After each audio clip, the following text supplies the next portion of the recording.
Ou seja, no final da segunda ressurreição, os ímpios são consumidos. E aí existe essa imagem poética de que o diabo... E quem são as pessoas que vão ser julgadas no juízo final? São todos. Mas eles já não foram consumidos? Veja bem, Isaías capítulo 34, a gente crê que é uma das fontes de Apocalipse, tudo bem? Especialmente para falar da Babilônia, que vai falar aqui da queda de Edom. O verso 10 diz lá: nem de noite, nem de dia se apagará, subirá para sempre a sua fumaça, de geração em geração será assolada para todo sempre, ninguém passará por ela, que aqui está falando da cidade de Edom. Assim como acontece com o caso de Sodoma e Gomorra, você não vai encontrar Edom queimando em chamas nesse momento, etc e tal. Uma vez que Edom deixou de existir, o fogo eterno se consome e acabou. E assim, vai lá, eu conheço bem o seu pensamento a respeito de Ezequiel 28 e eu respeito a tua leitura, tá? Entretanto, é importante dizer que a exegese tradicional cristã, não unicamente alegórica, sim, enxerga no mínimo ali um tipo, uma ilustração. Por exemplo, ele é o príncipe de Tiro, ele é o rei. Sim, Satanás é chamado de o príncipe deste mundo. Satanás é inclusive chamado de Deus deste século e etc. Então essas imagens, elas se sobrepõem. E claro, aí existem os argumentos a favor da noção de que ali existe uma referência ao diabo. E o ponto de que o diabo será aniquilado não depende dessa identificação em Ezequiel 28.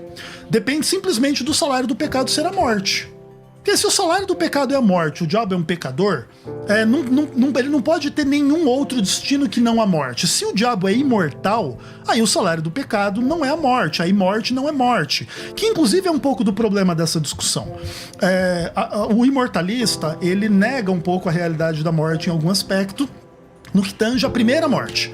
Então a pessoa morre, mas não morre. Então morre o corpo, mas não morre a alma e coisas do tipo. Então infere-se esse tipo de coisa à segunda morte. Mas no final das contas, a gente não nega o castigo eterno. O que a gente nega é a natureza do castigo. Então, por exemplo, na nossa visão, quando o ímpio for aniquilado, e o ímpio inclui o diabo, ele sofrerá o castigo e esse castigo será eterno. Nunca haverá restauração.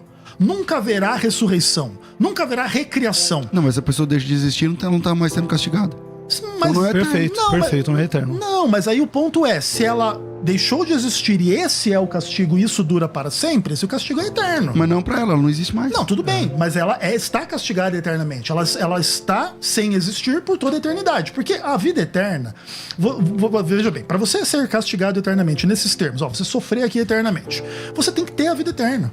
Você não tem como, você tem que, inclusive vai lá e te coloca, vocês podem voltar no vídeo. Esse argumento é interessante. Vai isso, lá, você precisa existir. Você precisa existir para sempre. Tipo assim, para eu sofrer eternamente, então eu existo. Então se eu existo, eu vivo. Se eu vivo eternamente, então não é vida eterna? Sim. Perfeito. É que aqui nós temos uma ambiguidade que os mortalistas exploram de forma muito inteligente, que é a ambiguidade do termo vida. Porque quando você fala vida eterna, pode ser entendido nesses dois sentidos. Vida eterna que só se dá em Cristo e vida eterna no segundo sentido e segunda acepção de existência eterna. Então os ímpios existirão eternamente, mas não terão vida eterna no sentido de desfrutarem a comunhão com Deus, Trino, Pai, Filho e Espírito Santo. Perfeito. Então aí há ambiguidade no termo, né? Agora, de novo, quando nós olhamos, aqui é que eu vejo um certo problema, obviamente, de novo, de forma respeitosa, quanto ao argumento do Ezequiel. O que acontece? A Bíblia chama de segunda morte não uma aniquilação, mas uma condição de sofrimento eterno. Então, olha só, Apocalipse 20:14. E a morte e o inferno foram lançados no lago de fogo. Esta é a segunda morte, ou seja, estar no lago de fogo é a segunda morte, correto? Correto. Okay. Agora vamos ver o que diz o versículo 10, de novo, Apocalipse 20:10. E o diabo que os enganava foi lançado no lago de fogo e enxofre, ao mesmo lugar onde está a besta e o falso profeta, e de dia e de noite serão atormentados para todo sempre. Ou seja, então esta segunda morte não é uma aniquilação, ela envolve um sofrimento eterno. A linguagem que a Bíblia usa é morte, mas não é morte como extinção ali da vida, foi aniquilado, deixa de existir. É morte, me permita usar uma metáfora que nem é minha, de Norman Geisler, para dar os créditos, né? Eu sei que ela é imperfeita, é humana, mas eu acho interessante. É semelhante a um carro que está, enfim, ele é depositado num ferro velho. Então ele é deixado lá para ser destruído, digamos, né? E ele fica ali abandonado no pátio. Quer dizer, ele é destruído em tese, ele não deixa de existir.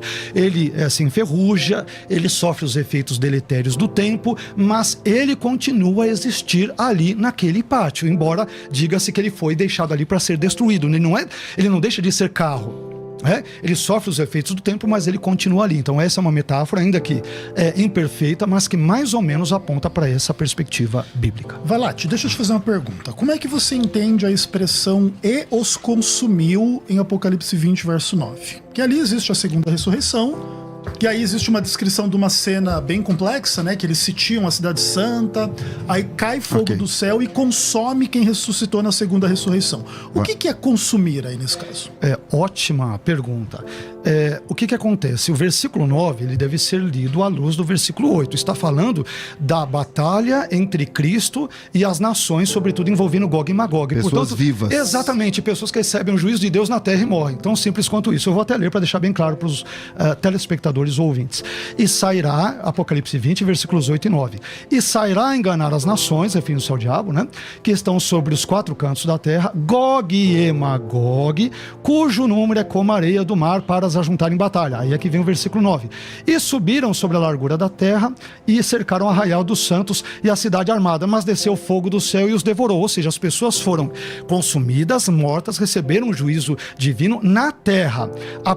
Esse é um contexto terreno. A partir do versículo 10 em diante, perfeito, é que nós temos uma perspectiva eterna. Então, não dá para confundir o versículo 9 com o contexto dos versículos 10 a 15. A meu ver, a visão do Ezequiel, do texto de Apocalipse 20, versículo 9, ela vai ser diferente disso por conta do seu posicionamento quanto ao milênio. Não sei se é impressão minha sobre isso. Então, voltamos aqui agora, vamos trabalhar esse texto aí de Mateus. Parei com o Valati, né? Isso. E aí volta aqui, Ezequiel. Bora lá. Perfeito. Inclusive, a gente fez um debate aqui, eu e o Jamierson, sobre o milênio, né? A gente tem uma visão do milênio celestial, que inclusive, sim, é uma das chaves da resposta ao que o Valati estava argumentando. Então a ideia do Valati, e aí quero representá-la corretamente, é que quando o fogo devora as pessoas ou consome as pessoas, é um contexto terreno, como se fosse assim uma coisa no milênio e tal, e que depois essa pessoa consumida aqui, ela vai na forma de uma alma ou de alguma coisa assim pro juízo. Perfeito, pro juízo exatamente. No inferno. Mas o que acontece? Quando você lê o capítulo todo, especialmente a partir do verso 5, você tem a noção ali de que no verso 4 existe a primeira ressurreição. E aí diz assim o verso 5 em diante: os restantes dos mortos não reviveram até que se completassem os 1000 anos. Esta é a primeira ressurreição. Então a ideia é que quando Jesus volta, existe uma primeira ressurreição, um período de 1000 anos e uma segunda ressurreição. No verso 7 diz assim: quando se completarem os 1000 anos, Satanás será solto. Então o que a gente deduz? A soltura de Satanás, ela acontece no mesmo momento da segunda ressurreição, no fim do milênio. E sairá a seduzir as nações que há nos 4 cantos da terra. Quem são essas nações da nossa visão? Os ressurretos na segunda ressurreição. E aí eles estão no 4 cantos da terra, que é Gog e Magog, e aí eles serão reunidos para essa peleja, e aí eles sitiam a cidade santa e cai fogo do céu e os consome. Então esta é a segunda ressurreição. Ou seja, no final da segunda ressurreição, os ímpios são consumidos. E aí existe essa imagem poética de que o diabo... E quem são as pessoas que vão ser julgadas no juízo final? São todos. Mas eles já não foram consumidos? Sim, mas aí pra gente esse é o juízo executivo, é o final do juízo final. Lembra que na visão adventista... A sorte que o debate não é comigo, bora lá. Não, tudo bem, mas aqui é só pra você entender. A visão adventista, o juízo final vai de 1844, onde se inicia o juízo investigativo, até o final do milênio. Então pra nós esse é o período do juízo final. Esse período que a gente está tratando aqui em Apocalipse 20, na nossa visão, é o que a gente chama de juízo executivo. É o final do juízo final. Então, na nossa visão, o verso 9 diz que os ímpios são consumidos, é a aniquilação deles. E o verso 10 em diante, na nossa visão, é uma leitura simbólica e poética, mas que implica a aniquilação de Satanás e de todos os ímpios. Então você crê que o ímpio ressuscita 2 vezes? Não, uma vez só. Ele só ressuscita na segunda. Mas no capítulo 20, versículo 10, fala que a morte e o inferno deu os mortos que nele havia. Se são as mesmas pessoas, tem 2 ressurreições. Não tem 2 ressurreições, tem 2 mortes. Aí, mas isso é a segunda morte. Ele foi julgado depois de ter sido aniquilado. Não. A aniquilação, Doutor, vai lá, aniquilação é o essa. final do juízo. Tudo bem, vamos lá. Perfeito. Eu acho que talvez o que, claro, respeitando, obviamente, a perspectiva do Ezequiel, inclusive envolvendo o juízo investigativo, esse juízo específico do texto que ele mencionou, obviamente eu discordo, porque não vejo esses tipos de juízos na Bíblia, assim por diante, mas talvez o que cause confusão seja a referência ao fogo no versículo 9 e que é reiterada depois no versículo 10. Só que os contextos são distintos. No versículo 9, mais uma vez, o contexto é sobejamente, claramente terreno. Vamos de novo ler. E subiram, versículo 9, Apocalipse 20, versículo 9. E subiram sobre a largura da terra, e cercaram o arraial dos santos e a cidade amada. É todo o contexto terreno. Mas desceu o fogo do céu e os devorou. É um juízo terreno contra Gog e Magog, as nações que vão lutar contra Cristo, contra o Cordeiro e tal. O versículo 10...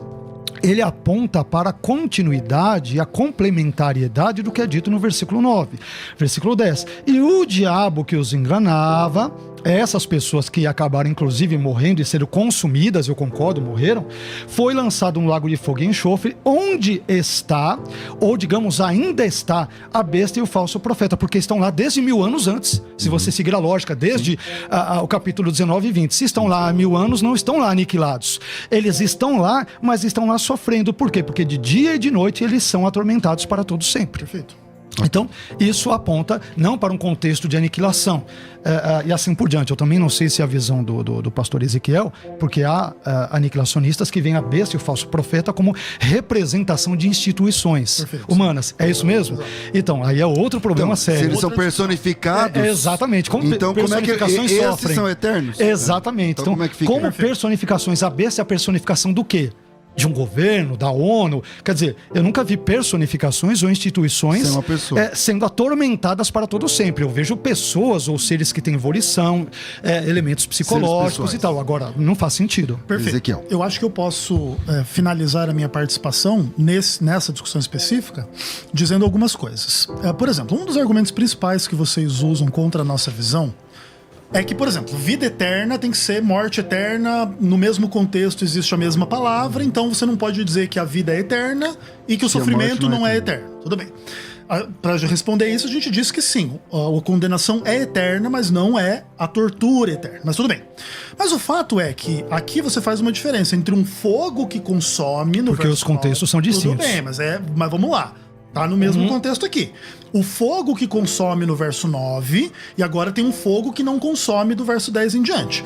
Se eu fosse usar essa mesma lógica sua, eu vou dizer que esse fogo do verso 10 em diante também consome. Porque ele tem que ser igual, ele tem que ser parecido, porque ele tá no mesmo contexto. Outra coisa, sim, a ideia de que o diabo, a besta e o falso profeta passam por 1000 anos lá no fogo, e etc e tal, sim, implica que o diabo, a besta e o falso profeta têm uma natureza diferente desta que nós aqui estamos descrevendo em relação aos ímpios. E estão sofrendo, então. Estão sofrendo, perfeito. Entretanto... E são seres pessoais? Então, o diabo sim, a besta e o falso profeta não, na nossa visão não. Mas é um pouco difícil explicar e entender o texto. Mas nós entendemos que no final do milênio, eles também são aniquilados. Então eles sofrem mais do que os demais, eles são mais culpados do que os demais, porque aí tem a noção das penas proporcionais, né? Desculpe cortá-lo, só para entender. Claro. A besta é o anticristo? É que na nossa visão o anticristo é Roma, não é uma pessoa. Não, mas não, peraí, na sua visão adventista tem a ver com o Papa, inclusive. Mas é um Papa homem, é um homem. Mais cedo ou mais tarde... O Papa é uma pessoa. A besta é uma pessoa, o anticristo é uma pessoa, não é uma instituição. Apocalipse 17. Mais cedo ou mais tarde, um homem representa essa instituição, mas para nós o anticristo é a instituição. Mas isso não tem... Segundo a Tessalonicenses 2, né? O homem da iniquidade, o filho da perdição é uma pessoa. Então, mas não é calma aí, vamos lá. O julgamento é pessoal ou institucional? Ambos, mas na nossa visão... Ambos não. Sim. O julgamento final de todas é pessoal ou institucional? De todas as pessoas, claro. Tá, então é pessoal. Também. Se ele é pessoal, como que a instituição vai pagar? seja como for, é a Babilônia que vai cair, inclusive a fumaça da Babilônia sobe pelos séculos dos séculos, e Apocalipse 18. É uma instituição, é uma cidade. Então, pelos séculos dos séculos? Isso, é uma cidade. Não, mas a nossa visão é de acordo com Edom em Apocalipse 30, aliás, em Isaías 34. Isaías 34, tá. Entende? Porque perfeito. que é a mesma coisa de Sodoma e Gomorra. Tá. Existe uma imagem simbólica e poética para colocar as questões. E o fato é assim, na nossa visão, o homem da iniquidade é o papado, instituição, ainda que, obviamente, sempre representado pelo Papa. Pessoa, indivíduo. Tudo bem, eu conheço o Adventismo, meu irmão. É o Papa para vocês. É o Papa. Vamos lá. Então, aí é um problema gravíssimo de exegese, gravíssimo assim, né?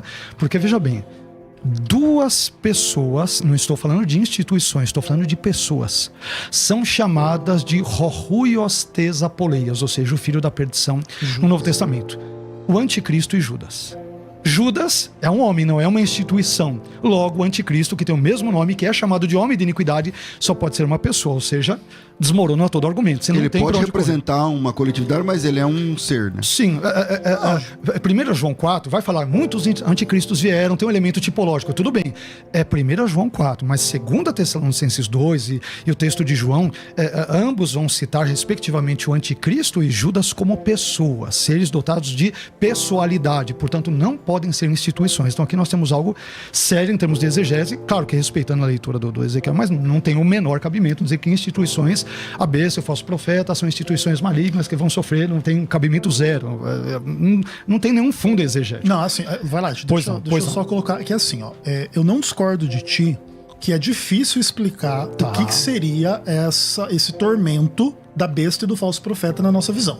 Não tem explicação. Dos ímpios também. Dos ímpios também. Sim, exato. É difícil. Você vai ficar na melhor das hipóteses com um mistério. Perfeito. Na melhor. Perfeito. Mas assim, em termos da identidade do filho da perdição, o que a gente entende? A gente entende que Judas, a pessoa, é o protótipo de um monte de gente que, no final das contas, se materializa na Igreja Católica Apostólica Romana. Desculpa, essa é a nossa visão. Representada por uma pessoa. Eu deixei muito claro, sempre tem um papa lá no negócio. Mas seja no final das contas, é esse grupo.